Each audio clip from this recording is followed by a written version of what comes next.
Furnished Finder, basically their kind of niche that they're targeting in the market is former Airbnb hosts who are having trouble proceeding with short-term rentals because of regulations, basically.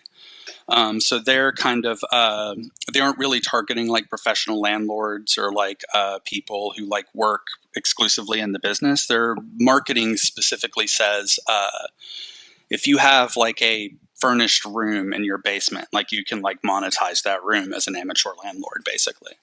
And then on their site, their marketing and their FAQs that they have for tenants, their marketing is very focused around words such as like trust, safety, things like that.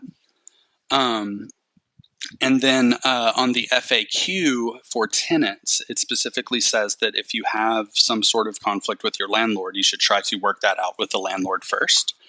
And then if that doesn't work, you can contact their customer support department.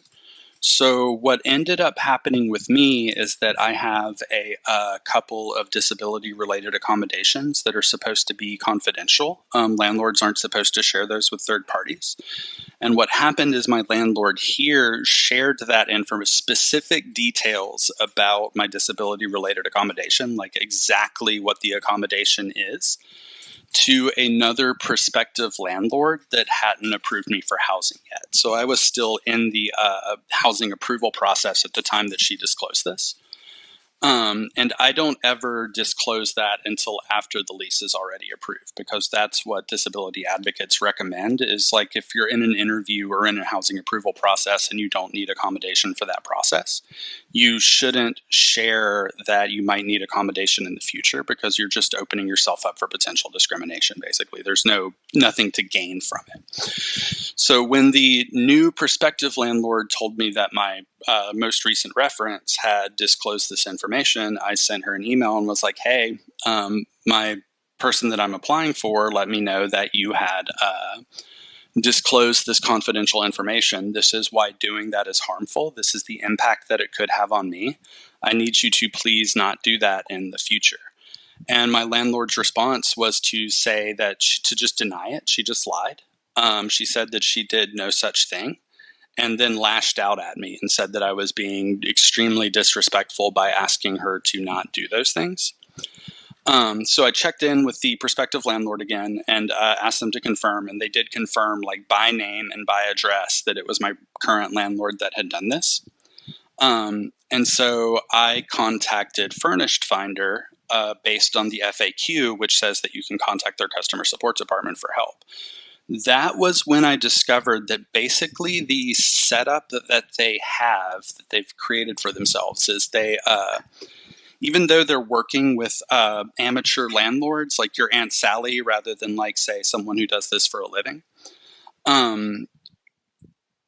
they don't provide any enforceable code of conduct that governs any behavior whatsoever between landlords and tenants, unless it explicitly happens on the Furnished Finder site, which almost nothing happens on the Furnished Finder site.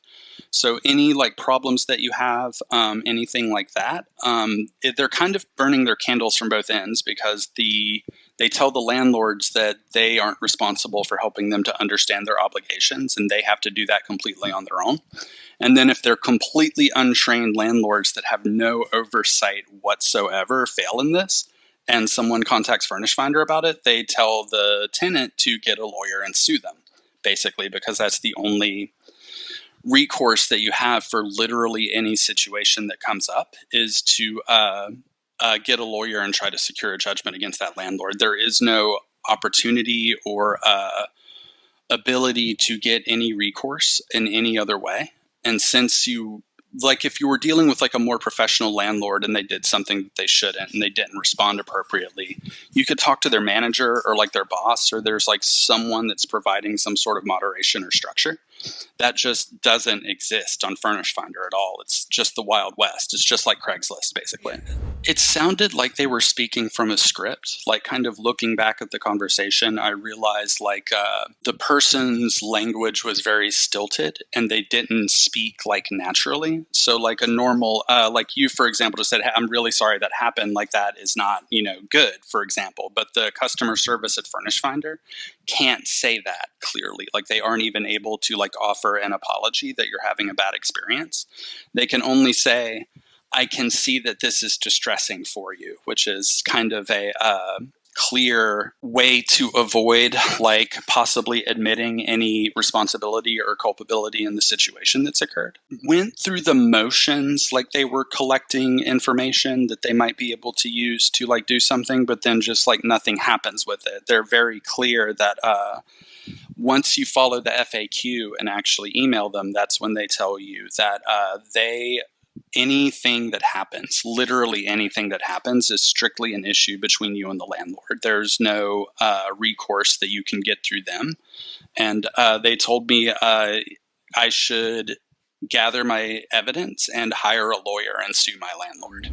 So if they want to be the Wild West, which seems to be what they want to be, then they would need to drop this like trust and safety marketing, because they've done absolutely nothing to earn it. And in fact, it's extremely misleading. And they should put it in their FAQ that if a tenant has a conflict with their landlord, that's it. They have a conflict with their landlord. That's just there's nothing that Furnished Finder can or will do about it. If they want to approach it from the other direction, then they should have some sort of enforceable code of conduct, where if a landlord is clearly misbehaving in some way and lying to a tenant about confidential disability-related information being disclosed and then lashing out at them is pretty clear misbehavior, then there should be some kind of way to enforce that code of conduct. At the very least, if someone behaves that way and isn't willing to at least apologize, which I haven't gotten even an apology from anybody involved, then they should be willing to not continue to have that person on their site at the very least. Like if you're an Airbnb host and you throw a drink in somebody's face and then refuse to apologize for it, you don't get to keep being an Airbnb host. But if you do that on Furnished Finder, you absolutely get to continue being a Furnished Finder landlord. So what I expected from them, and I was very clear about this, was that first I wanted an apology from my landlord for disclosing confidential information. And then I wanted a further apology for lying about it and lashing out at me about it. I wanted to, for my departure from this location to both occur on a date of my choosing without penalty and to be processed without further unnecessary drama. If you can't get the landlord to cooperate, I will accept her being permanently banned from your platform. If that's, the only thing you can do, then I'll take that, basically, even though it doesn't kind of help me personally at all. But they weren't willing to do any of those things or to even really try to make them happen.